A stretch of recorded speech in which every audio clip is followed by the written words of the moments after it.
question when I was trying to look into this is like, so where do cards come from? So let's start with cards. Okay, so the oldest evidence suggests that paper was invented in China between 179 to 141 BC, they attribute it to this semi-mythical character called Kai Lun, and he supposedly invented paper sometime around 105 AD, which is but so we have evidence that paper existed like hundreds of years before that. So obviously, you know, he's a mythical figure, but the thing is, maybe he's actually based on a person who worked for the emperor and who actually improved paper. The paper that the Chinese made was made from mulberry bark that was ground up into a pulp and then mixed with like fibers, like you know, cotton fibers, and supposedly Kai Lun would use the nets from fishermen, and that he used that to mix with the pulp to make a very good paper. So being the Chinese were the first people to invent paper, they also were the first people to invent things you could make out of paper. It's not like we had the idea of cards in our head, you know, when we were looking for something to make cards out of. The thing is, they had paper, and paper suggested making cards. Now, the Chinese were already using other materials to make game pieces, and they called all the game pieces pi. And so, you know, they would make, you know, like you're probably familiar with Mahjong and how you have Mahjong tiles. Well, the tiles in Chinese are called pi. And actually, these Mahjong pieces are actually based on some of the first card games. They also use, you know, they would use bone and ivory and wood and different things to make playing pieces. But then when they had paper, they started, you know, substituting paper, because it was like the thing about paper is it was less expensive to make, and then you could make woodcut blocks and print on the paper, because paper would accept ink from a woodcut block. So like in these pictures here, you see how all the lines here would be a piece of wood would be carved out, and all the lines would be the part that was left on the high surface, and then all the white areas, or the yellow areas in this case, were areas that were carved out away from the surface of the wood. So then when you rolled ink on the surface and then put it on the paper, you'd get this drawing. So the first card games were based on well, you know, they actually had cards for playing chess, and they had cards for that, you know, for using like dominoes. You know, the game of dominoes was invented by Chinese, but there's one card game that became the ancestor of all the cards all around the world, and this is called the money deck, which not too many people are familiar with. This is a picture of a money deck. Now, in a money deck, there's 4 suits. There's the suit of coins.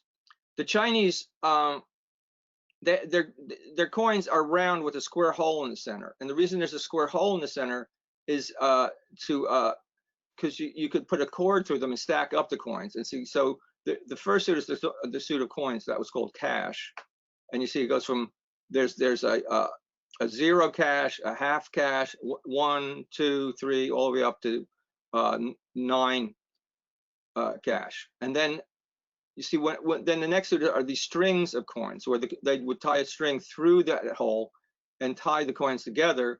So then this is called strings of cash. Now the strings of cash, as they're depicted, were worth 1,000 coins.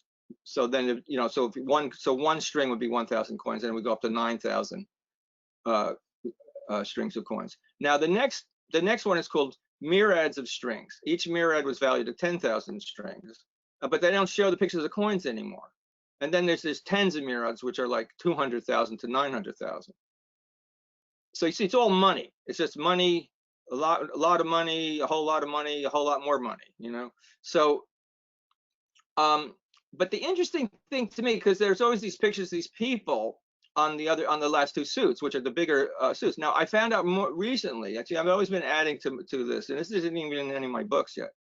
But that the tens of myriads and the myriads of strings, they bore the pictures are characters from this Chinese legend called the Water Margin Story. It's a Chinese classic about 108 outlaws who robbed the rich and gave to the poor. So you know, they're sort of like Robin Hoods. Now, you know, I teach in China a lot too, and when I told my Chinese students this, I said, and they're sort of like Robin Hood, they basically said, "Who's Robin Hood?" you know, they know these people, but they don't know who Robin Hood is. So we might say that Robin Hood, and being this is a much older story, we might say Robin Hood is just the English version of the water margin story. Okay, so now the Chinese were weren't real eager to share the secret of paper with people, but somehow it snuck out. Like in one of the world's greatest libraries was built in Baghdad back in the around the Middle Ages, and we can see from the books in the library that they, besides books on papyrus and parchment, that they had paper books. And so there's a story that the Arabs were fighting with the Chinese, and they captured some prisoners, and the prisoners ransomed their freedom by teaching the secret of paper making to the Arabs. So you know, so somehow it leaked out. But the main way that paper was spread through Asia and into Europe was by Genghis Khan, who once he conquered the area all the way from, you know, Hungary to Mongolia, his sons and grandsons split it up into 4 different kingdoms, and then the kingdoms created the first international trade network. And the way they held the network together, and you know, with this international trade, was by using paper money, which is what the money cards were based on in the first place. So, you know, so again, because Chinese invented paper, they're the first people to not only make cards, but paper money, wrapping paper, newspapers, toilet paper, anything you could think of made out of paper, you know, started in China. In fact, it's interesting because there was a commentary from an Arabic traveler going to China and was complaining about how unsanitary they are because they use this paper stuff to wipe themselves when they went to the toilet instead of washing themselves properly. You know, so it's sort of funny, you know, because now, you know, toilet paper is such a in-demand commodity lately. Anyway, so once paper spread out, so like by the 12th century into the 13th century, paper was spreading out through Asia all the way to the Middle East. And we see card games, you know, at first the cards sort of spread from China along the Silk Road, the trade network, into Persia. And from Persia, the Persians then, you know, we're not really sure which deck they had, but it seemed they had a deck that was based on the money cards. And that then went to India and then to Egypt, where the Mamluks were in control. Mamluks were basically, they were slaves. They were warrior slaves. Like the Egyptians developed an army with you know, basically a slave army, almost like, I don't know if you've seen Game of Thrones, but remember like how there was this big slave army where you know, the dragon, the mother of dragons, was developing this huge army. So a lot of those things are based on things from history. So the Mamluks were that model for that. And what happens eventually, the Mamluk armies became stronger and stronger, and they actually took over and became, you know, they became the rulers, and they were very powerful. And then they were the ones who threw the Crusaders out of the Holy Land and solidified their empire from Egypt all through the Levant, you know, what's now Syria and Israel, and they even had you know, influence in India. They had colonies in India. So when the cards came from Persia into India, it was influenced the Mamluks, and it also went to China. I mean went to Egypt. So so we see this Chinese influence going along the trade routes, and then it comes into, and it finally gets to Egypt, and they developed the Mamluks developed this card game, which had 4 suits. So the 4 suits are coins, scimitars, well, I should say, cups, coins, scimitars, and polo sticks. So here we have cups, coins, just like the money cards. These are scimitars. You see, that's the handle of the scimitar, and see that's the curve, and they're very stylized. So like you see, like when you really look at a scimitar, because of the way the handle curves, it looks like an S, and so they're exaggerating the S's. And then the polo sticks, you see, you know, we sort of think of a polo stick as like a big hammer on a long handle, but these look more like hockey sticks. So this is the 10 of polo sticks, you see, because there's 1, 2, 3, 4 on each side. That's 8, and then there's the more ornate ones with dragon heads. and then this is now in, in the four suits there were what we call pip cards. Pip cards are the number cards from ace to 10. So there were four suits with each with 10 pip cards, just like a regular playing card deck that we have now. And then there were 3 royal cards. Now the royal cards were basically the Malik, the Naib, and the Naib Thani.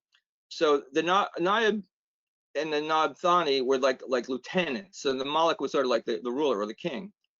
Now being Islamic, they tended not to have pictures of people on their cards. Although we find in like Persian miniatures there's pictures of people, but not all Islamic cultures shared that idea that it was okay to depict people. And it seems like the Mamluks weren't too keen on it. So at least in the cards, on like this is the Malik of Cups. Now we know it's the Malik because it has this diagram here, but it also says that it's the Malik on it. I see the calligraphy, and then there's other calligraphy on the bottom as well. Okay, and there's a very ornate cup, and then these kind of cards are beautifully hand painted, and there's gold leaf on them and silver leaf, and we still have these. Some of these exist yet today in Turkey in the museum in Istanbul, and these are from these are from the 13th century mostly. But they're not the ones that they have there. They're not really all one consistent deck, and they don't all have the calligraphy on them. Now see, like here's the 7 of coins and the Naib of scimitars. So the interesting thing to me though is like, see, some of the pip cards have calligraphy on them too, and also when I've found translations of the calligraphy. Basically, a lot of the calligraphy is there's little poems on the cards, and this is very significant because, as you'll see later, that's the thing. The poems written on cards is what tied them to divination from the beginning. So, although cards were basically made for playing games, for gambling and losing money. I mean, that's why the money cards had money on them, because it was all about money. It was about cards were gambling games, and see this deck, you see how the suits have spread out to cups and scimitars and the polo sticks, and these were all different different aspects of royal concern within Mamluk society. Like there were actually different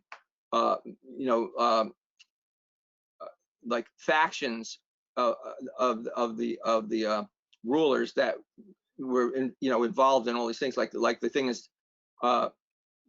The vizier would be would be more in charge of money, but then there were the cup holders and then the scimitar holders, so these were badges of state that made sense in their society. But then when these were finally passed on to Europe, the Europeans, see what happens is that the Islamic culture, of course, spread all through North Africa. It invaded, from Turkey, invaded into the Balkans, and then of course invaded from North Africa and Morocco. They invaded into Spain, but they were held at the Pyrenees by the French. So, but Spain became this melting pot because this is a place where Islamic culture and Western European culture now mixed.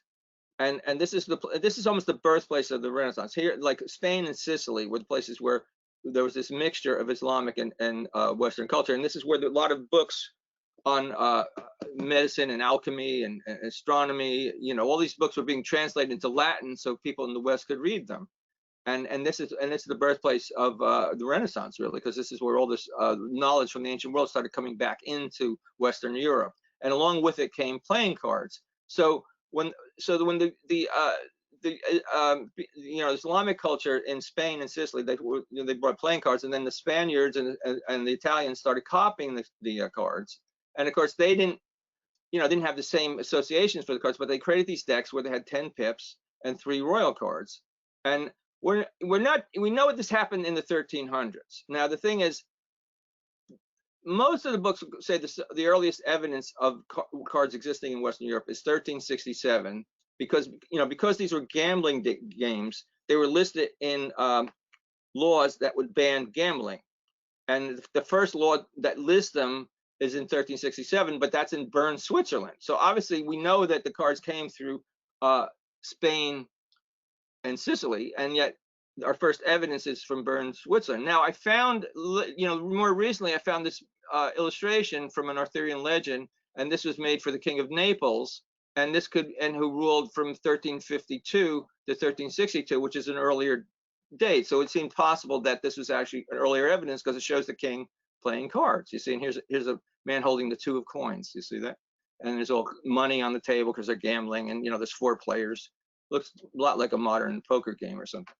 So now that seemed pretty good, but then recently someone pointed out that although this book was created for the King of Naples, who ruled from this time, and it was created at that time, the book wasn't necessarily finished then, and some of the illustrations were added later. So this is possibly added because it's in the latter part of the book. It could have been added at a later date, so it might actually be older than 1367. So like it's up for dispute. But then now there is other evidence going back to 1330 where we see that the monks were talking about playing card games. But one of the problems is we don't know what the word is for cards. So when the monks are talking about playing a game of leaves, some people suggest, oh, the leaves were cards. But it's open for debate. So, and that's the problem. Like you see, like now interesting, the name for cards in Spain is nabi, which comes from the Arabic for the royal cards. So,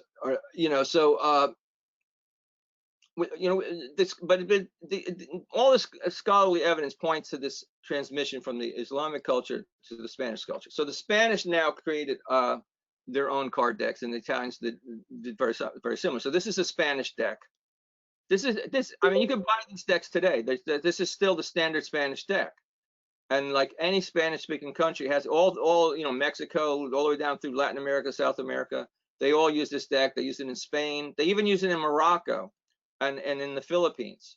And people are always, because I'm a tarot expert, people are always going around the world, my friends, when they've been traveling, and they send me back these decks. When they go to Morocco, they say, "Oh, look, I found these tarot decks," and they're not tarot decks, because you see, these look a lot like the minor suits in the tarot, because that's basically what we're getting at here. This is where the minor suits come from. Okay, so this is a Spanish deck. In fact, this deck, I bought this deck for $2 in a gas station in Texas. So it's not like very esoteric. You don't, it's not like you have to go searching all over. You just have to be someplace where there's Spanish people. Okay, now, so you see how they didn't know what polo was. So for them, the polo stick was a stick, and they sort of turned into this bludgeon. And then there's the cups, the coins, and then you see the Spanish, they didn't like the curved scimitar, so they straightened out the sword. And of course they have no prohibition about making figures of people, so they turned the royal cards into figures of people, and so the Moloch became the king, and then we have a knight, and then this could be the squire, or what we call a knave, which is a servant. See, in modern decks, that's called a jack, but we could get, I mean, the only reason that's called a jack in modern decks, even, is because in the 1800s, late 1800s, they started making decks where they would put a number and a letter on the royal cards in the corners, and if you put a knave, it started with K, just like king, so that was confusing, so they changed the name knave to jack, and that's the only reason it's called a jack now. But originally it's a knave, but it's also might be a squire who is the apprentice to the knight in some decks. Okay, so now as cards spread through Europe, this is the beginning of the Renaissance, which is this outgrowth, this explosion in creativity. So as cards spread through Europe, especially as they came into Germany, into northern Italy and Germany, many different kinds of decks were created. So like these are some examples. In fact, this is a card. I lecture on cards on the card collection at the Metropolitan Museum of Art a couple of times a year usually. Of course, I had to cancel my lectures this year because of the COVID. So that's why we're doing lectures online. And but anyway, see, this is a deck from Germany, and it's one of the oldest decks, one of the oldest cards in their collection. And you notice, see this, like there's a queen here, there's a queen here, there's a queen here. I wanted to show off queens because one of the things that happened from the Islamic culture to the Spanish and the early Italian decks, see, remember all the royal cards were male. Now, one of the things that happened is in Europe, this is a time of romantic literature, and it's this great interest in femininity. And so one of the things they, when they, like for instance, when they brought the chess set from India and it came to Europe, originally the chess set in India was called Chaturanga, which means 4 kings. Now what they did in Europe is they took 2 kings armies and placed them together in one army, and then they changed 1 king into a queen and made that the most powerful piece on the deck. I mean on the board. And now the same thing with the cards. They started adding queens. So now we have we have the knave, we have a knight, we have a queen and a king. And see, and that's what we start seeing in the tarot. Now modern playing cards, of course, drop the knight. So all we have is a king, a queen, and a knave. But in the tarot, it maintains the four royal cards. So now, of course, they didn't stick with these suits. They started creating their own suits. So this deck in particular, I remember, these are engraved decks, and these are some of the oldest engravings from Germany and the Netherlands area. And on this particular deck has 5 suits, and the suits are flowers, deer, birds. In fact, here's one with the birds. There's a suit of lions and bears. I mean, the lions and bears are on the same suit. And then there's one of wild men. And see, here's a 5 of wild men, which are these little hairy men that supposedly lived in the woods. It's part of the mythology of the late Middle Ages. So now I thought, gee, this is a particular deck. Now recently, a couple of years ago, I saw at the Cloisters, they had a wonderful show of playing cards that they had a lot of things on loan from Europe. And then I saw a lot more of these decks, and I realized that this was a very popular deck for about 100 years in German-speaking areas. And it could have, this could have caught on, and this might have been our standard playing card deck, but somehow it died out, But see, that's the Queen of Flowers looking at herself in the mirror. Okay, now this deck here, these oval cards, this is in the Cloisters collection, in their permanent collection, and this is the oldest complete playing card deck from Western Europe, and it's called the hunting deck. It's Flemish, and see here, this is the Queen of Hunting Horns and the 5 of Hunting Horns. Now the other suits are hound collars, leashes, and game tethers. This is a later German card. This is it's a 2 of acorns, which the 2, which we call the deuce, sort of merged with the ace and became like the same card in a lot of German decks. And then and notice how they put pictures on the bottom. It's not just the suit symbols, but there's actually another scene going on, which is, like a lot of people make a big deal about the Waite Smith deck, the modern tarot deck, that it has scenes on the pips. But we see a lot of German cards going all the way back to like 1500s. You see, there's all scenes on the cards. Okay, so here's a 3 of birds. Now, then also there were these very strange decks. Like, see this one? This is a round deck. Like, we have prints of them, but see, not all of them were cut out. Now, here's one that was actually cut out and painted. Likewise, see, though this is an engraved card, these could be hand painted. And like, you could buy a deck of cards where they were just engraved, or you can buy ones that were actually hand painted and more expensive. So here, this is a more expensive version of one of these, and these were never cut out and used, and that's why we still have these. But these are engravings the same way. Now this deck had roses, columbines, carnations, parrots, and hares. Again, it's like 5 suits. Okay, so eventually, though, card games tend to get standardized, right? So in Italy, the standard, like you could go today in Italy and buy, in fact, I have bought, you can, bought these. You can buy suits, these decks with the suits that are the standard Italian suits, which are these curved swords that look like a scimitar, coins, and then this baton. That was the polo stick and became a baton, and then the cup. And then, or we could get the Spanish deck, like I showed you, where the sword's straightened out. The club looks more like alley-oops bludgeon or something. And then we have cups and coins. Now, as they spread to Switzerland, the Swiss standardized the suits. At first, they were using the Italian suits, and then they standardized them more to, like, they turned to shields, hawk bells, we call them jingle bells, acorns, and roses. And then that spread to Germany, but they kept the acorn and the jingle bell, but they turned the rose into a heart, and the shield became a leaf. Now the French copied the Germans. So see how we're moving along here in date when these first happened. So let's like see here at 14 by 1460, this was the German deck. In 1475, the French adapted, you know, these symbols. Now these, of course, are the symbols you're used to in regular playing cards today. The reason for that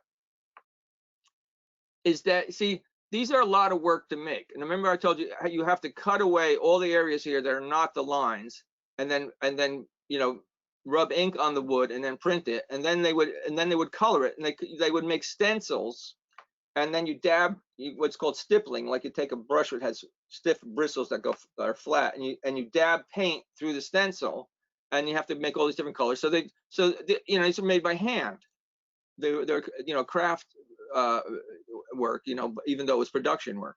So there was a lot of work. Now the French decided, suppose we just cut a stencil and we just dab black or red through it for this. So that'll like really cut down on our costs. We can produce this, but we're gonna make these wonderful royal cards. They make really detailed woodcuts and these beautiful royal cards, like the best they could do, and color them really vividly. And then they gave them like romantic names like Lancelot, and you know, like all these like from you know, romantic literature, right? So the French decks were cheaper, and they had these wonderful royal cards, and who cared about the pips? So the French decks caught on. Everybody was buying French decks, and the French printers were making lots of money. And so now these became the most popular, you know, suit symbols in the world. Even though it's just this, we could print any of these now just as cheaply. But everybody sort of got used to these. So it just shows there's sort of a conservative nature to card games, because people want to just know what the cards are. You know, so a lot of these unusual decks I was showing you sort of died out. There wasn't enough interest, but these became, but the standardized symbols that people kept working with, because gamblers, you know, they want to be able to, you know what they're dealing with. They don't want to be thrown for a loop by some odd deck, you know. Okay, now where does the tarot come from? Okay, so what is a tarot? See, that's another thing. So how do you define a tarot? Well, here the broadest definition is a tarot is one of these decks with 4 suits. And then it has these other cards at it, like a 5th suit, but the 5th suit are what we call trumps. Now, that word trump comes from triumphi. In fact, that was the original Italian name for a tarot deck, was triumphi, and we find that was in Florence at first. So in the early 1400s, we have records from Florence showing they were producing triumphi. And it seems like what we might think of as the standard tarot deck you know, was probably developed in Florence, but other decks were being, again, like a lot of creativity going on. Now, the oldest evidence we have of an actual deck with trumps is this deck. This is my recreation of the deck. The deck doesn't exist, but it was created by it was thought up by Marziano, who was, you know, he worked for Maria Filippo Maria Visconti. I'm saying the name backwards. Filippo Maria Visconti, who was the Duke of Milan, and Marziano was his tutor, scribe, astrologer. You know, like his sort of his Merlin. You know, and so he came up with this game for the Duke, and we have a written record from, you know, Marziano's own description of the game, and describing the trumps in the card. Now there were 16 trumps in the card. So like when we think of a tarot today, what we can think is standard is that there's 4 suits with each with 10 pips and 4 royal cards. Remember, because there's the knave, the knight, the queen, and the king, and then there's this 5th suit of trumps, which the occultists call the major arcana, and they call the minor suits the minor arcana. You see, but that comes later when occultists discover the tarot. So, but originally they're called trumps, which is just our English word that comes from triumphi, because the original word in Italian was triumphi. So these triumphi, which are are like these are like the game. See, right from the beginning, the money card game in China was a trick playing game. In other words, like you put cards down, and whoever puts the card worth the most points takes the hand, and then, you know, that's how you basically start to win. And so in a trump suited game, the trumps are more powerful than the other 4 suits. So and there's got to be a hierarchy of the trumps. And you can see, like in this one, they were numbered according to, and these 16 trumps are all classical gods. So it's not at all what you think of as the tarot now. I don't know if all of you are familiar with the tarot deck, but there's just certain allegorical figures that we know of, going back to the Tarot of Marseille, that people think are standard now, and that was the base. And the Tarot of Marseille was really the basis of the Wade Smith deck, or the Rider-Waite deck, or whatever you want to call it. But originally, the oldest one we know has these 16 gods. And so here, these are my recreations based on Marziano's descriptions. And you see we have, and of course the names are in Italian, but we have, Jupiter and Venus and Mercury and Cupid, now the interesting thing is, like, the simplest definition of a tarot deck, of how the tarot was created, is that the Italians took the 4 suit decks that were the Italian decks that were based on the Mumluks, and those became the minor suits in tarot, and then they added these triumphi to it, which were these allegorical figures, where we have the Wheel of Fortune and the Devil and Last Judgment, and all these different characters that were part of Renaissance mythology. But now this deck, you see, there's 16 gods, and the minor suits are in all the regular Italian deck. They're they're all birds. They're eagles, turtle doves, and phoenixes, and all of these, and see, Marziano wanted to create detail about all the symbolism of these, like, and how, like, they and which gods. And see, and then even though there were 16 trumps, four of the gods were each associated with one of the suits also, and it's this complex game he was working out, because and had a philosophical statement, like all art in the Renaissance was supposed to have body and soul. Like when I was studying art in college back in the 60s, they would talk about the beauty of the art, the composition, the formal elements, but we wouldn't discuss the symbolism too much. Like, it's sort of like, in fact, it was sort of frowned on, because abstract expressionism was the king, and so literary elements in art was supposed to be passé. But in the Renaissance, that would have been thought was stupid. Say art was supposed to have a philosophical message. And see, and that's exactly what Marziano says about this game. He says, is it worth the Duke's time to play this game? And he says, well, it's worth it if it's not something trivial and has philosophical importance, which this game does.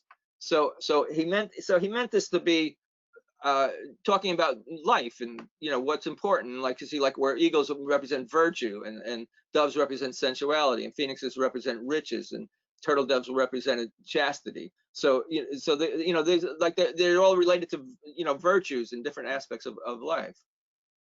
And now the earliest tarot decks in existence, where we actually have the cards, not just a description of them, are 15 fragmented decks created for the Dukes of Milan. Again, Milan seems to be a important place for tarot cards, which is, of course, northern Italy. So they were all created in the 1440s to the 1450s. The most complete is the Visconti Sforza tarot, created circa 1450. So even though there's a couple of earlier ones, they don't have as many of the cards left. In fact, this might be a complete set of trumps, but it looks similar to our standard trumps, but there's some differences, and there's 2 cards that aren't there, the Tower and the Devil. But there's no evidence that they ever had a Tower and Devil in any of these decks from Milan at this time. So basically, the cards are evolving, and it's like a lot of occultists today, even though you can read most books and they know now that the cards didn't come from ancient Egypt, thanks to authors like me. But there's still these other things persist. Like, people start thinking, well, the cards, they think the set of cards that they have was like that from the beginning, and how some mastermind magicians or Kabbalists created it. Like they got together in Fez, Morocco. There's all these stories they make up. And or there's these Kabbalists in Italy that came up with the cards, and they just think that order that we have is standard, but it wasn't standard. The cards over the 1400s, the cards were evolving and changing, just like I showed you with the regular playing cards. Now, the thing is, with the tarot, the game that they played with it, remember, it was designed for playing a card game, and that game is the ancestor of bridge. That's why today, when you play bridge, you assign one of the 4 suits as the trump suit. Well, this is a deck with a natural trump suit. So the trumps were, or the triumphi, we should say, were the Fool. Now you see the Fool here. It's not like Pamela Coleman Smith's Fool. He's the village idiot. Like he's walking around. He's like worn out his shoes. He's got a goiter. He's got feathers in his hair because he's a bird brain. You know, he's really a fool. Okay, then we have, this is the card we usually call the Magician, but he really seems to be more like a carnival king. You know, like he's at a table with a cake and a knife, and he's holding some kind of wand, like he's like a master of ceremonies for like a parade. And in fact, the Triumphi, which the cards are named after, was originally a parade in Italy, and then that spread out through Western Europe. So Triumphis were a type of parade in which character trumps the one that came before. So it was a natural way to set up a series of cards where you could figure out which one is more important than the next, because they trump each other based on how they would be portrayed in the parades. Now, you notice there's no names or numbers on these cards. Okay, then we have the Papist. So right away we have the Papist in our earliest existing deck. Then we have the Empress and the Emperor. This is the Holy Roman Emperor and his wife. And then we have the Pope. Now notice how these cards, like the Pope is married to the Papist, just like the Emperor is married to the Empress. But so you might think, oh, that sounds heretical because there is no Papist. But then there is a more orthodox meaning for the Papist, where she could represent faith, like the Pope is married to faith, or the Church, because there's images of the faith or the Church that look very much like this. But also, like the cultists later interpret as a high priestess. You know, and that's one of the arguments why it must have come from ancient Egypt originally. Okay, now we have the Lovers card. Now, see, notice how Loves conquered all the cards that came before this, and that's why they're all paired with it, with like man and woman. So now here we have Cupid, who's blindfolded. See, everything symbolizes something in a Renaissance painting. The blindfold means Cupid's not a nice guy. He doesn't care who he hits with his arrows. It's not like, oh, cute little Cupid we see at Valentine's Day. Cupid's like semi-demonic in the Renaissance image of him.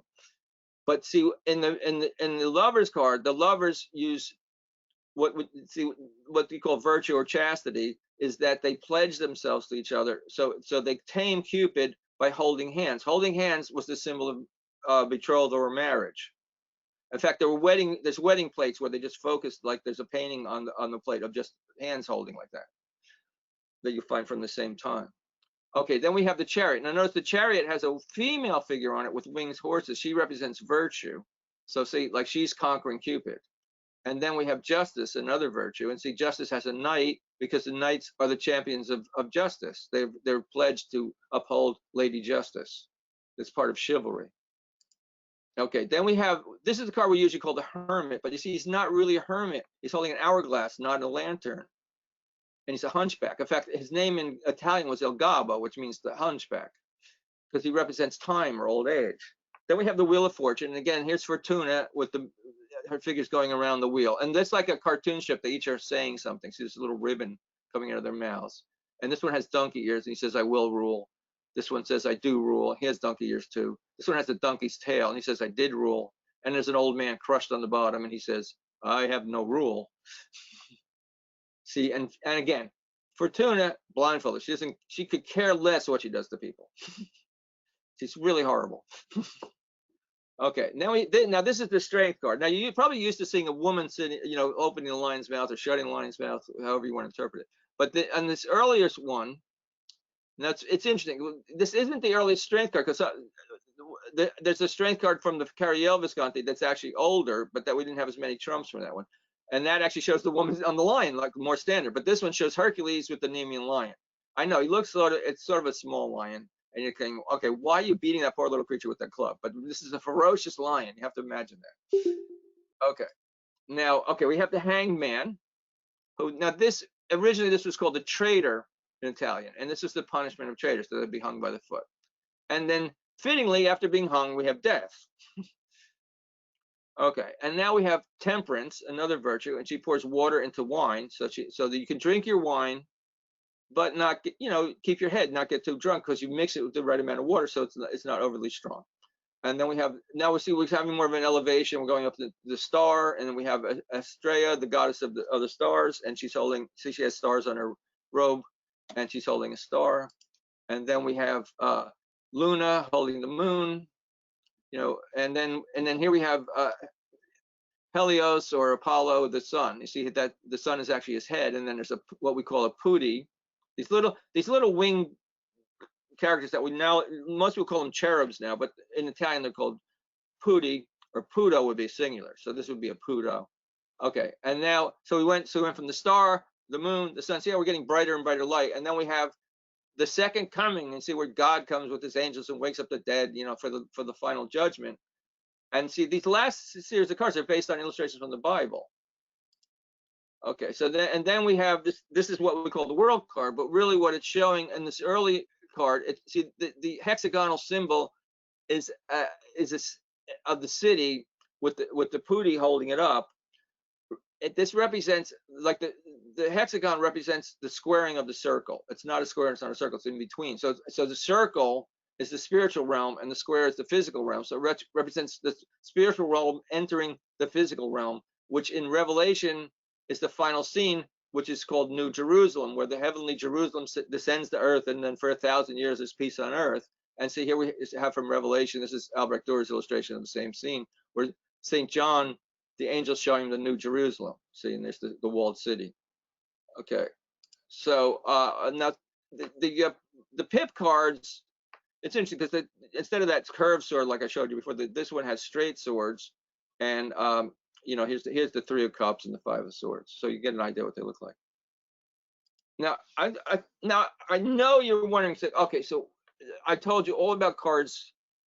They're for playing games, right? So you're saying, like, okay, but what, don't they have something to do with divination? I know that you're ready to ask me that. I could tell. So I thought, okay, well, this is where we're going to get into divination. So the thing is, we have evidence that all cards, not just tarot cards, in fact, tarot cards were just, regular playing cards with 4 suits were used for divination more than tarot cards originally. People, all the cards could be used for games or divination. Divination was a secondary use for cards. The primary use of cards was to play games where you could win money or lose money, gambling games. The second purpose was the divination, which are both, see, Lady Luck is really just Fortuna, and Fortuna tells you your fortune, so it's like, see, fortune telling and gambling are intimately connected. Now, the oldest tarot deck that we could definitely say was designed for divination is this deck by Biardo, which is called Triumph of the Vain World. Now, again, the minor suits in this card aren't at all the typical suits, and this is the first deck. This is the first earliest tarot deck we know of to have 21 trumps and a fool, and 4 suits with 10 pips and 4 royal cards, like this, our standard structure. But the trumps aren't at all, the trumps are titled like leisure, fatigue, desire, secret, grace, disdain, patience, error, perseverance, danger, experience, time, oblivion, inner, on and on. Like, just go on like that. I didn't even name all of them. So and the minor suits are really interesting. And now we don't have any existing copies of the trumps, but we do have the minor cards, the pips and royal cards. Now, the suits are whips. Like, here's the 2 of whips, and here's the King of whips, and then here's the Knave of arrows, which happens to be a cyclops, and here's the Queen of arrows. This is the 8 of eyes and the Queen of eyes, and the 2 of cups and the Knight of cups. So you can see we have the 4 different kinds of royal cards, and we have pip cards, right? And now the only one that's similar to our standard suits are the cups. But the Queen of Eyes is like a mysterious figure that a lot of people wonder about. Now notice the Queen of Eyes is in a chariot pulled by peacocks who have eyes on their tails. So she's be related to Juno. And then see you have the Cyclops here with with the Knave of arrows, And then see the Queen of arrows. See, she has like swans pulling her chariot, so she'd be related to Venus. So see, there's this connections going back to the classical gods, sort of like what we have with the Marziano tarot. Now we know this is used for divination because you see these little poems written on it. Remember when I was telling you about the poems on the Mumla cards? Well, all the earliest cards that we know of that are used for divination, the divinatory meaning is written right on the cards. It's not like there's some standard, not every deck has the same meaning or anything. Like the meanings are written on the cards, and the meanings are almost always written in the form of poems.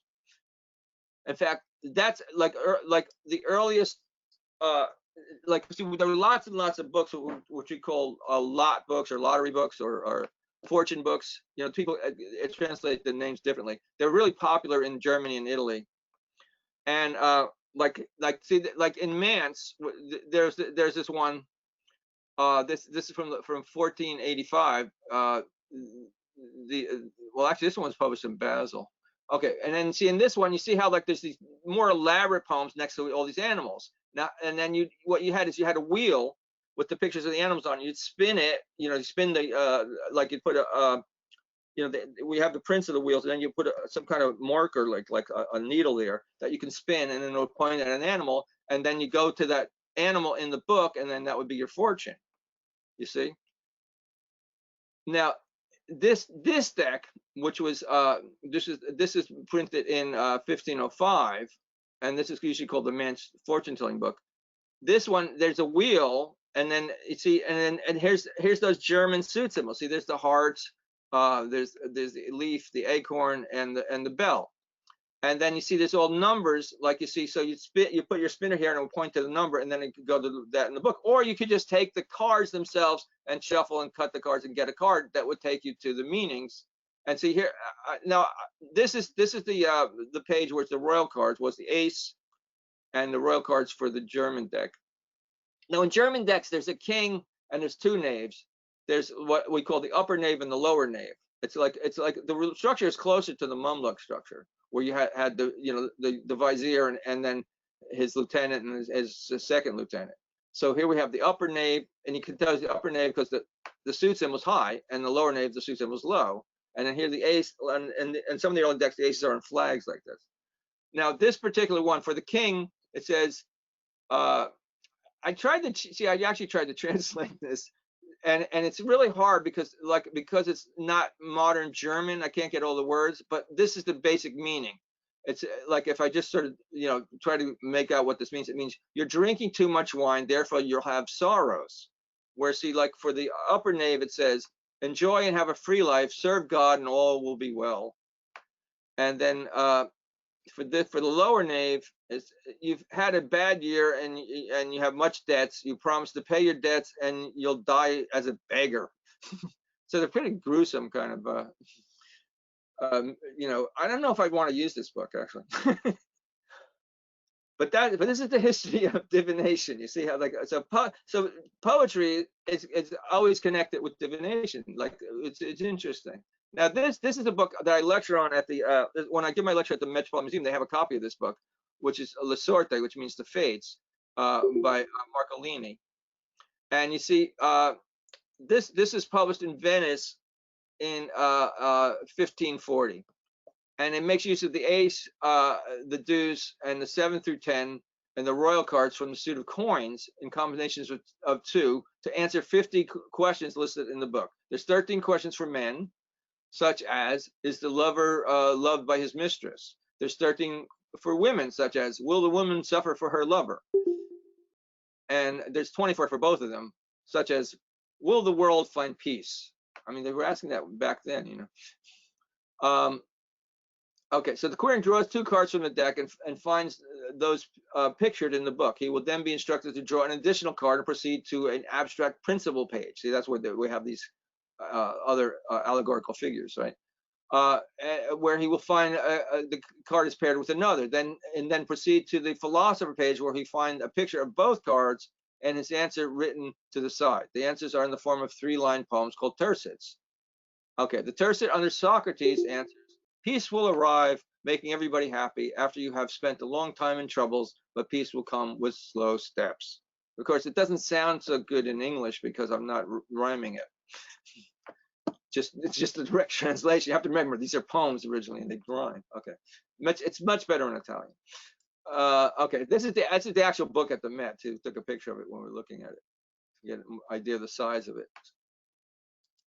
Okay, now of the 11 remaining trumps in the Karayel Visconti. So like I told you, remember how I did the Visconti Sforza deck may be the first complete tarot set of trumps. Although there's some I think there's two cards missing from the deck, but they're a royal, like a page, or I mean a knave, and like one of the pips.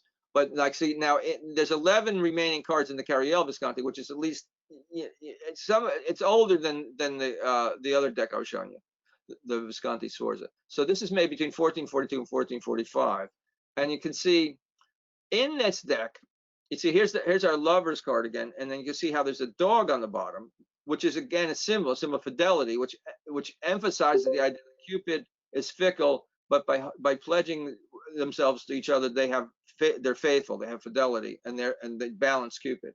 So lust is balanced by faithfulness. But now, along with, see, remember I told you, here's that strength card where the woman sitting on the lion, closing the lion's mouth, right?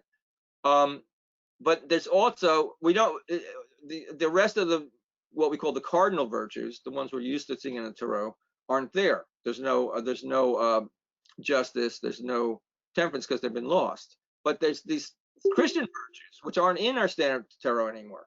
So here we have faith, hope with her anchor. See, faith has her cross, and then charity, which represents love, is nurturing the baby, and then this is silver leaf that tarnished, so that's supposed to represent a flame. And see, each of the virtues is a woman who's sitting on a man who represents a vice, because obviously men are evil and women are good, you know. So I told you they were elevating the status of women in the Renaissance and in the late Middle Ages. Okay, so now most people didn't use these.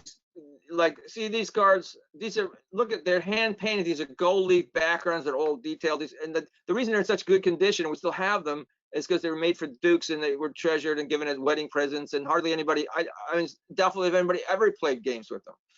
I mean, they were just sort of like had them, you know. But the cards that people played with were the woodcut decks. Now this is one of the oldest woodcut decks I've found. It's in the Metropolitan Museum. There's some of them. See, the reason we still have these, they were never cut out and used. So see, this is like we call it uncut sheet. So this was printed, and then we can see how the colors were stenciled. We have reds and blues, and then these grade colors are just colors like yellow and green that would fade it. I mean, it wasn't supposed to be these ugly browns, you know, grays. And you can see this is colored pretty sloppily, because a lot of time they had, you know, when they were doing this production, they would have the children do the coloring, and this is basically a reject. That's why it's still here, because they threw it away, but the paper was valuable, so they didn't want to lose the paper, so they recycled the paper. Now see, we call them cards, but they weren't really like cards. Playing cards weren't on cardboard; they were on what we call pasteboard. So like those engravings and things we were looking at before, they're very thin. When you actually see them, they're very thin pieces of paper. But what happens is they would paste several pieces of paper together to make them thicker. And so that's the same thing they would do, like when they were making book covers, they would take the paper and they paste several pieces together to make pasteboard, and then they would stretch leather or parchment over the cover, and that's how they made book covers. So when they were, you know, they had this in the library in Budapest, they had all these books for the Renaissance that the covers were in bad shape, and they were recovering them, you know, restoring the covers, and they opened them up and they found that the pasteboard inside was made of tarot cards. So it was almost like a time capsule. So that's the only reason we have these cards from the 1400s. These are the common cards that people would use, because mostly people use these and wore them out and threw them away. In fact, they would play, you know, carnival before Lent. Everybody would play card games, you know, and then they have the big bonfire of the vanities, and they throw the cards in the fire and get rid of them, you know. Or like sometimes we find fragments of these cards in the walls of Sforza Castle in Milan. You know, when they're doing, you know how like when you do renovation in your house, like, you know, I open up a wall and I find like some old toy that somebody, you know, left there, you know, like you know, 50 years ago or something, you know. And well, when you do that in Sforza Castle, you find things that are hundreds of years old, you know. Instead of old newspapers, you find tarot cards and things, you know, that people just lost in the wall sometime. So but this set of cards, like there's 3 pages, like there's basically 23 uncut sheets, and like 20 of them are now in the Budapest Museum, but they had 3 of them seem to be like duplicates, so they sold those 3 to the Metropolitan Museum, which is lucky for me because I've never been to Budapest. but now I can go and talk about them at the Metropolitan. And then from these, you see, we have all the examples of all the trumps, but because they were cut to fit the size of the book, some of them are cut through and we're missing parts of them. But luckily, if you look at all the sheets, you can find enough to try and figure them out. Like see here, this is strength, and there's another sheet where I could see strength's head, but the one corner strength isn't on any sheet, but I could sort of figure it out from the two sheets. So I was able to recreate it. Like say here's the fool. Here's like a black and white picture of the fool, and this is my recreation of the fool. Now, my recreation is in the Metropolitan Museum collection, along with the originals. See, here's the original. See, here's what I'm lecturing. See, I'm putting out my recreation on the bottom, and then these are the originals on the easels. Okay, so I showed you the fool before. This is the set. Now, this is the oldest deck we know that's numbered. And you can see it doesn't at all follow the order we're used to. See, here we have the magician card, which shows this guy, he's like a trickster. You see, he's got dice and he's playing like a shell game. And then we have, here's our, this is the Empress, see, with the eagle, and there's the Emperor. Now, so we have the Empress first, then the Papist holding the keys, and then the Pope over here on the other side, the Emperor. Then we have Temperance, and then we have the Chariot. Here's our Lovers. See how the Lovers is coming after the Chariot, and Temperance is here instead of over here, which usually is in what we think is the standard. Here we have the Strength card again, showing like Hercules on the lion. The Wheel of Fortune. See, it's the same characters going around. Although the guy on the top of the wheel is a complete ass, and Fortuna has been dropped. Okay, and then we have our Hunchback. But this might be the oldest image of the Hunchback, where he's actually holding a lantern, where he's becoming like a holy hermit, not just, this is called the Diogenes gesture, where Diogenes was, this ancient philosopher from Greece who was a cynic, and he would walk through supposedly walk through the marketplace in daylight holding a lantern. And they said, why do you have a lantern? He says, because I'm looking for an honest man, and they're so hard to find.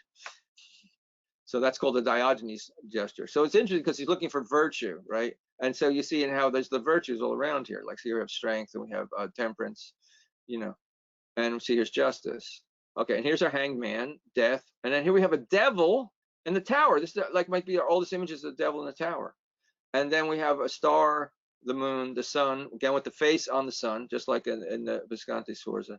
The Last Judgment with the angel growing up the dead. And then we have Justice, who's stuck between the world, which again shows the New Jerusalem, the angel showing us the New Jerusalem, and judgment, but she's here to weigh the souls of the dead for the Last Judgment. So now here's another, this is an interesting set, because this is an uncut sheet, and this one is from Florence, and this is called the Rosenwald Tarot, and this is actually in the National Collection in Washington, D.C. And you see it's an uncut sheet, but it's like they're not cut through, so you can actually see them. But the interesting thing about this deck is there doesn't seem to be a fool, and also the Wheel of Fortune is a little messed up. But the Magician is dressed like a fool, so it's almost like the Magician and the Fool are the same card. But we see now, as we go from him this way, we can see, okay, we have, what do we have here? Okay, we have this, I think this is the Papist. Yeah, there's the Papist with the crown. We have the Empress, the Emperor, the Pope. You see how the order's changing. Then we have the Lovers, Temperance, Justice, Strength, the Chariot. Here's Old Man, Hunchback. We have the Hanged Man, the Wheel, Death, Devil, Tower, Star, Moon, Sun, World, and then Judgment coming after the World. You see how the order's changed.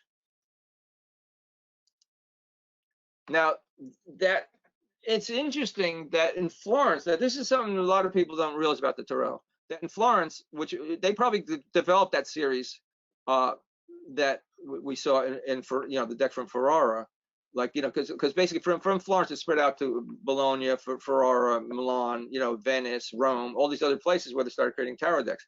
But in Florence, they used to call the tarot the Minchiati, which means like a foolish thing, because it had a fool in it. So it's just this foolish thing, the Minchiati, and they were making these 78 card tarot decks like used to. But then, like in the 1500s, by 1506, a new 97 card deck was created by dropping the Papist and adding 20 new trumps. The trumps they added were the 4 elements and all this. the signs of the zodiac, and it's interesting to me because this, like, you see, because a lot of occultists say, oh well, they try to figure out which signs of the zodiac are hidden in the trumps, like as if they had to hide them, because astrology was a state of the art thing in the 1400s. Like popes practiced astrology. Ficino was a priest and he practiced astrology. So he's a great Neoplatonic philosopher. So they didn't have to hide it. And then we see this in like in the Minchiati. Basically what happened is, because the Florentines started creating this bigger deck, the 97 card deck, they applied their name, the Minchiati, to this deck. So now today we think of the Minchiati as being a separate deck and not a tarot deck. But they're basically tarot deck. It's just with expanded cards, and they have all the signs of the zodiac. They didn't have to hide them; they just put them there. You see, like here's Libra and there's a Gemini. In fact, they put them in a strange order because they always, like, the order always ends with Gemini, and sometimes people call it the Gemini deck. That was another name for it in Italian. And then you can see how the lovers, like there's lovers on the Sun card, and then instead of Judgment, this came a character Fame, who's over the city of Florence, and this angel of Fame has two trumpets, one for fame and one for infamy. And so here we have elements. Here's the salamander and the fire, and then here's air, showing the birds going up into the sky. And then notice, like these are some of the royal cards. See, there's like some of the names, like there's like the suits were considered masculine or feminine. Like the more phallic looking suits, like the staves and the swords, were masculine, whereas coins and cups were considered feminine. Now on the feminine suits, the naves are female. And where the masculine suits, here we have the staves, and we see that there's a male. Also, the knights are like these sort of centaur-like characters, And also on a lot of the pip cards, there's already imagery. We make a big deal about, oh well, Pamela Colin Smith added imagery to the pip cards. Well, and the Minchiati go back to the 1500s. There's all imagery, and the imagery obviously has meaning. In fact, see, I've been collecting some of these cards. This is a card in my collection, and see here we have a fox guarding the hen house, and that obviously has meaning. And then here we have Hannibal on his elephant going to attack Rome, So in fact, the Minchiati became by the 1800s, in the 17 and 1800s, the Minchiati became the most popular deck in Italy, and they even started becoming popular in France. They were sending them out to France, and for playing card games. And it's funny because it wasn't very much associated with divination. Now, if we look at look at that Rosenwald uncut sheet, and we compare that to Minchiati cards, we can see how similar they are. You see how, even though that was a standard 78 card deck, we can see how the Minchiati were based on. Look at how similar these cards are. Like, see, for strength, it's a woman with a column. You see how the chariot, looks very similar. Like, this is the old man on the crutches for what we call the hermit. The hangman has money bags because he's losing his money. Death is on a horse. The devil has horns and a pitchfork. You see, and then the tower, look, it looks the same, except now they have people running out of the tower. That's the only thing that's changed. But see how the flames coming out like a sun-like disc, and the flames coming out of the tower, and then the people are running out. So you can see that it's definitely within the tradition. Now, as the cards went to these different city-states, they each developed their own order. So Michael Dummett, who's one of the great historians on the tarot, he's tried to analyze. There's differences in these orders, but there tend to be three main orders, which he called Order A, B, and C. Order A is the one from Florence, and that's the order we saw in the Rosenwald tarot, and that's the one that spread to Bologna. Where the one in Ferrara now changed. Now, see, you'll notice, but the cards tend to be in similar groups, but there's just little differences going on. The main difference is where the virtues are, because you see how judgment and the world are here, right? They switch, but here we have in Ferrara, justice is in the middle, whereas in our original one, here's justice. So we have temperance, justice, strength are all together. Where in this one we have temperance, strength, and justice are all spread out, and then in the one from Milan, they're in the middle section. So you have justice, strength, temperance. See how they start and end in the middle of the middle section. And this order is the order that then became the order in France, and that's what we think of as the standard order. But that's just because it went to France, and that's because In 1499, King Louis XII of France invaded Milan and claimed the region as part of France. So Milan became France. You see? So during this occupation, the Tarot was introduced to France, and the French began to produce decks. Of course, they already knew. I mean, there is some evidence that they were familiar with the Tarot before this, but this is a great cultural exchange. So obviously, most of the influence on the Tarot came at this time. And you can see, for instance, like here's, this is the oldest French deck, which we consider the standard French deck, which is called the Tarot of Marseille. It's a modern name for it. They don't all come from Marseille, but it's a standard set. And you see they have numbers on them and titles in French. Remember, the Italian cards never have titles on them originally. Now, once this became popular, I mean, they really started producing them. The Tarot of Marseille was produced, not in Germany and Switzerland and even in northern Italy, and they always had French titles on them where they were produced.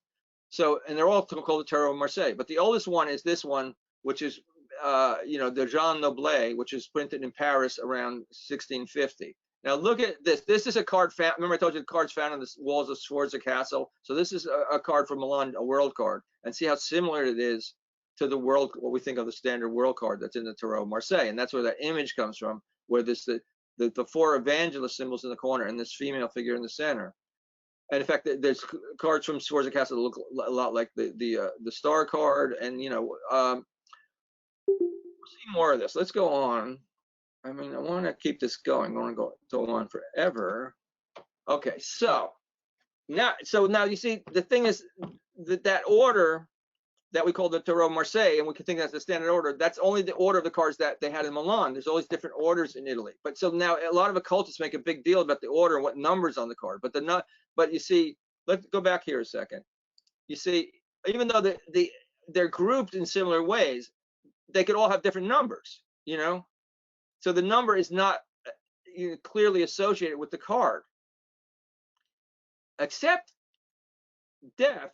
Now, the interesting thing is death, it's number 13 in these two orders, right? And this order would have been 14 if we're just numbering it sequentially. But what they did is they started the numbering with the second card so that death would end up being the 13th card.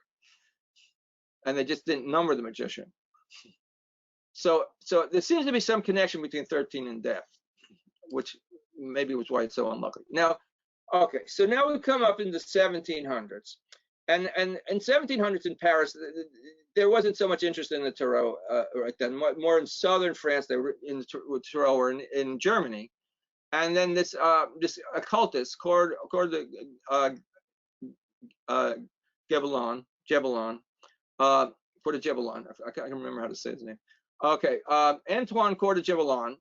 He was actually Swiss, but he became a famous French occultist, and he had this theory that all magic and religion and philosophy all stem from an ancient culture like that, way in the past. There was this culture of like really amazing wizards and magus, like people like who are so spiritually advanced, and that all of our religion and magic and everything we have now and philosophy is all just a bastardized version of this pure essence from the golden age. And he wanted to prove this, so he went all around, looking at things all around the world and like seeing the similarities between them and saying, see, there must be a common origin. Basically what he was doing was uncovering what Jung would call archetypes. How like even Chinese culture and European culture, there's the similar archetypal figures. There's like a moon goddess figure, we even vastly different cultures could have characters in their mythology and their art that seem to relate. And he was looking at this. So now he felt that the last culture to be connected to the ascended masters was ancient Egypt. So he wrote this encyclopedia. He called it Monde Primitif, which means primitive world, but it doesn't mean primitive really. It means like original, like the original world. And it came out in 9 volumes. But the only reason it stopped at 9 volumes is because he died. Otherwise he would have kept going. But he belonged to the he was a Mason. He belonged to the Masonic Lodge in Paris, and he knew the king, and he knew he knew Benjamin Franklin and Voltaire and all these famous people. And so one day he went to visit a countess, a German countess who was out at her apartment in Paris, and she was playing tarot cards with her friends. and he saw the tarot cards, and he had this revelation, like he realized that this is this ancient, this mystical story from ancient Egypt. So, he realized that although it had Christian figures in it, he felt that these were passed on. Like he felt that they originated in ancient Egypt, but then the cards came to Europe, and then they got reinterpreted in European symbolism. But obviously they were Egyptian because there was a high priestess, and there was this world card that so he wrote this article in the 8th volume, uh, which came out in 1781. And it was way back on page 365, not even the beginning of the book. He wrote an article about the tarot, but this became the source of all occult ideas about the tarot. And it basically was just his theories. I mean, he was theorizing wildly. In fact, he's one of the people that helped develop the study of etymology and words, and that took off from him. So he's a pioneer of etymology, but most of his etymological references are just guesswork, and so people have discarded almost everything he's written. But the one thing he wrote that stuck with people is this thing about tarot, which is he made up all kinds of stuff, basically just guesswork, right? And then other occultists picked up on it, and they started, oh yeah, I knew this all along. Oh yes, of course they came from the ancient masters, and this is a book from ancient Egypt, and so this is Coeur de Gebelon. He looks a little snide, I know, but it's part of his aristocratic appeal at the time. And then he basically was looking at the Tarot of Marseille, even though the German countess was playing with it, but there was probably one printed in Germany.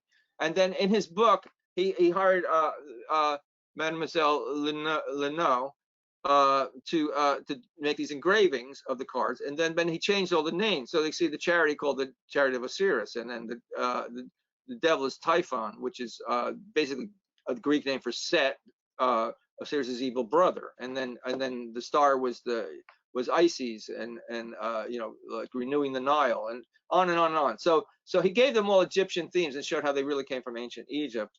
That was his argument. And then other occultists, particularly the French occultist Atala. Atala, he was an art dealer who dealt in engravings, but he was an alchemist, and he did divination with cards, and he developed the first purposely occult deck with alchemical symbolism, he totally rearranged the cards. He wanted them to relate to the Corpus Hermeticum, the basic Hermetic text, and he felt that he had to rearrange the cards, which he felt he was getting them back to their original source. He felt that somehow they were bastardized, as being copied all this time. So you see how he starts with the sun and the star, and then we have the moon, and then like working backwards. Like, so here's the world, and then he's got these things about creation, like the creation of the heavens, and the creation, the separating the land and the sea, and then creation of Eve, and then we get into more typical cards, where here's like temperance, and then what do we have? Oh, here's strength with her lion. Here's the lovers are getting married. Now this is interesting because you see how he's got the virtues. Like, see, we have justice, temperance, strength, and then see the cardinal virtues. There's 4 cardinal virtues. So one of the things Coeur de Gebelon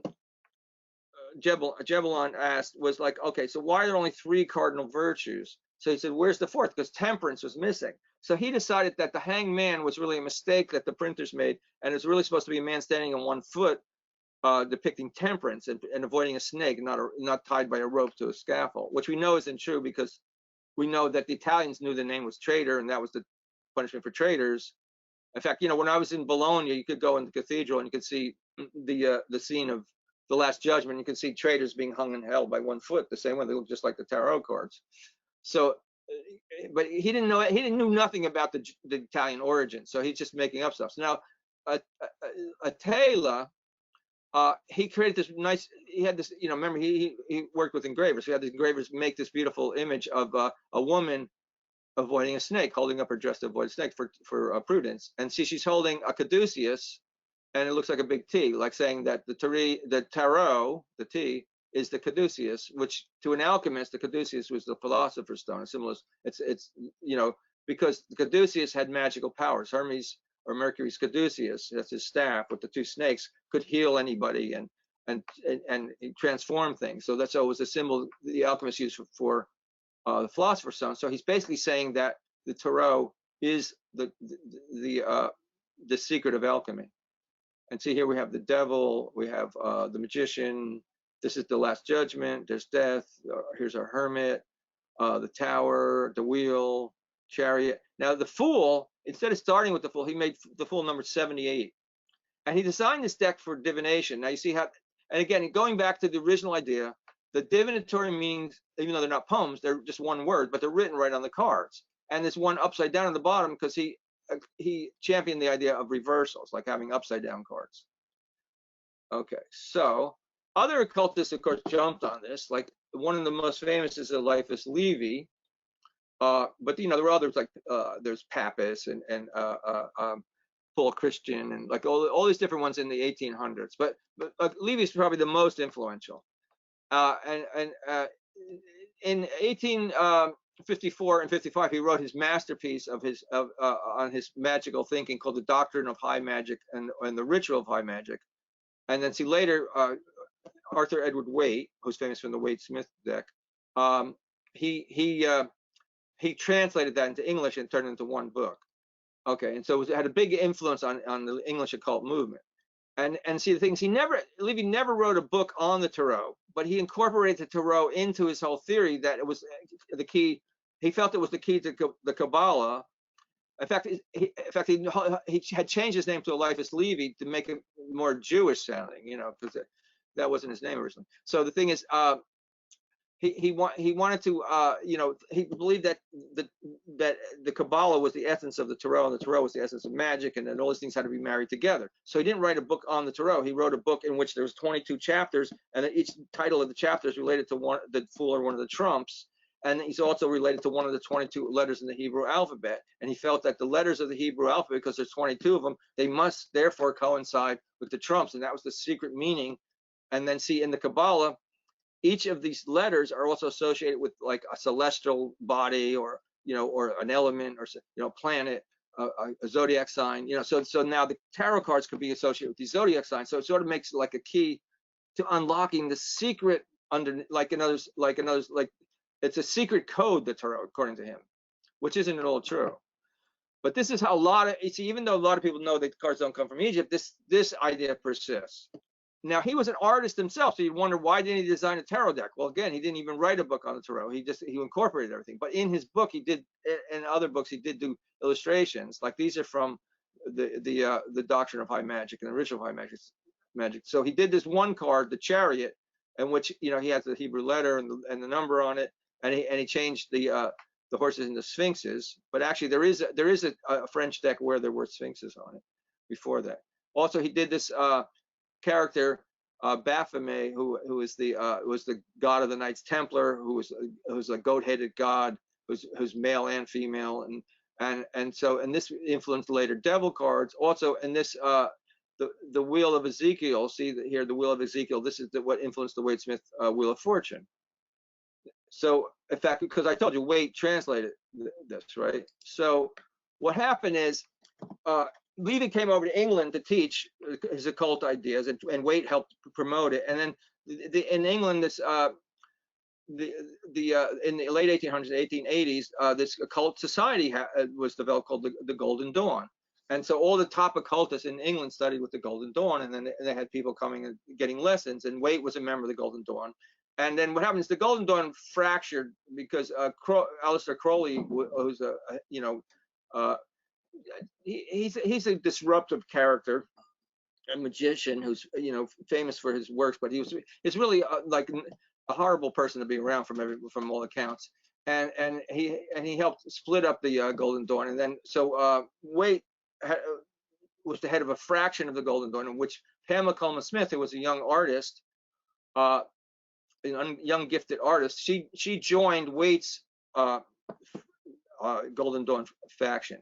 And so she was this gifted artist. In fact, you know, she'd be making prints, and she was doing stage set designs. In fact, she was friends with Bram Stoker, who's famous for creating Dracula. And Bram Stoker was the manager of Henry Irving, who was the most famous actor in all of England, and you know, and they basically worked out of the Lyceum Theater, and Pamela would go there and work on stage sets and things, did childhood parts in plays, and she has a lot of theatrical background. So Wade, seeing that Pamela Collins was this gifted artist, like she used to listen to music and just paint what she saw in the music, you know, like she was like really psychic. So he realized that if she redesigned the tarot deck, it would be a modern tarot deck that have, you know, artistic essence. And she was part of the arts and crafts movement at the time. In fact, when she designed this deck, it first came out in 1909, and it was actually exhibited in the arts and crafts exhibition in London. So they recognized it as an arts and crafts work originally. Even though, you know, later when people discovered, you know, this deck, I remember back in the 60s, people thought it was medieval or something, you know? But it doesn't look medieval if you understand art history. So the excuse me a second.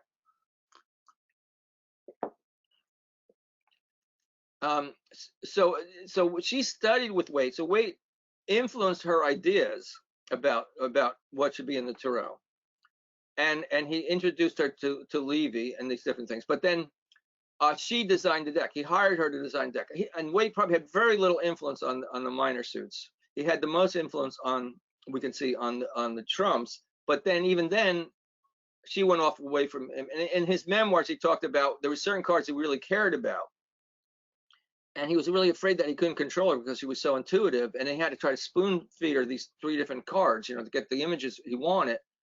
But the thing was, you can't, that, you know, he didn't do that with all the cards.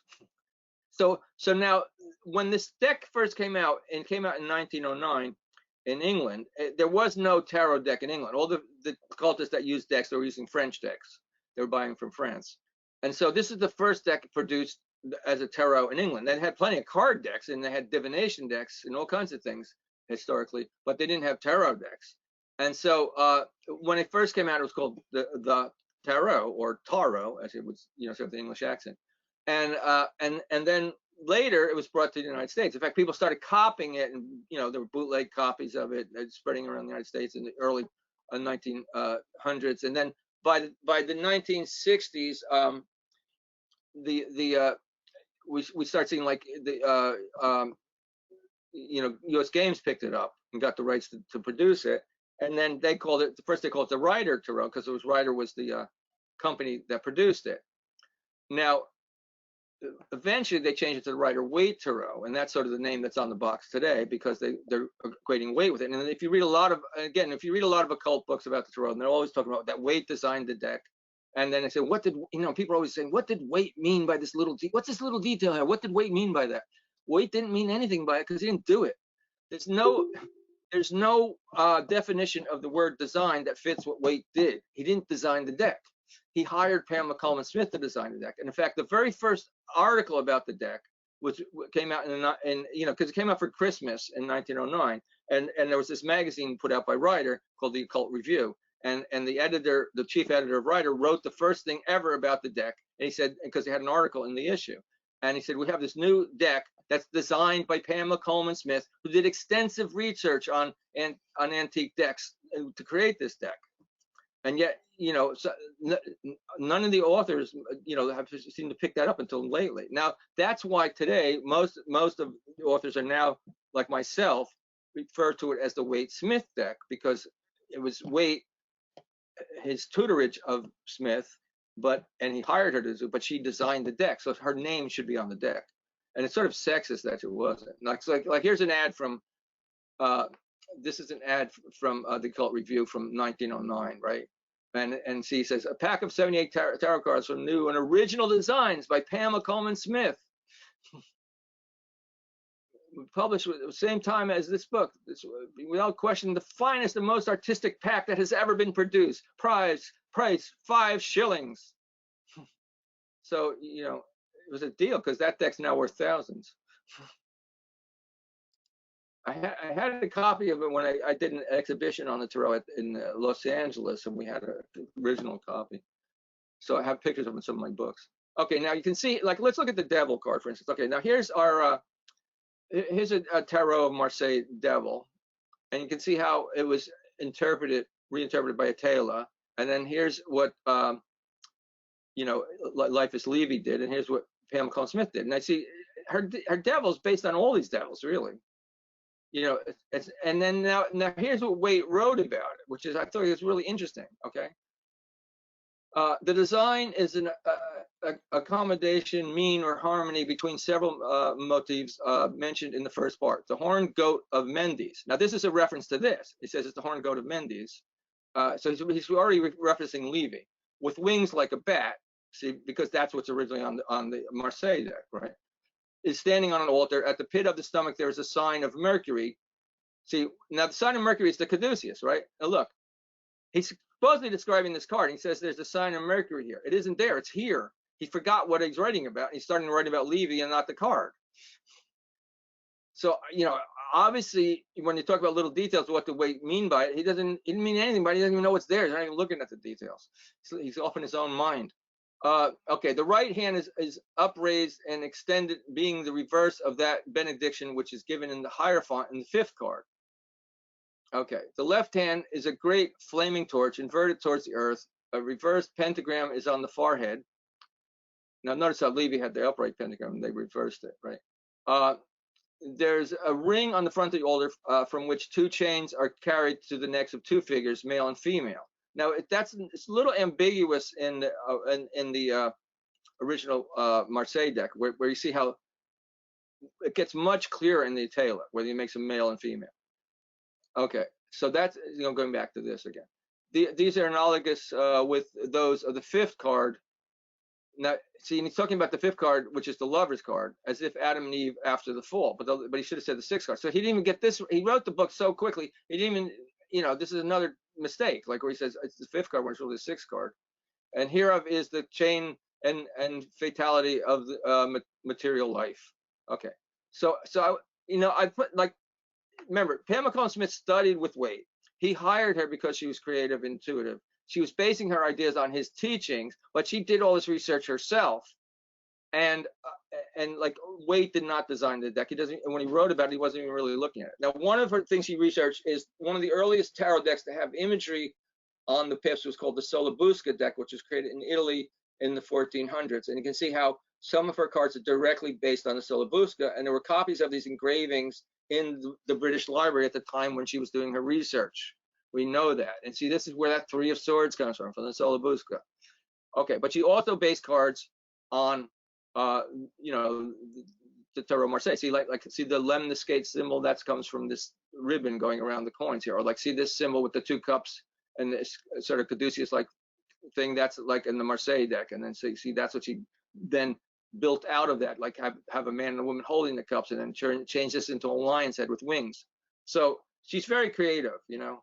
And see, that's Pamela Colin Smith. She liked to dress up and, you know, do theatrical things like this. So she's dressing Japanese.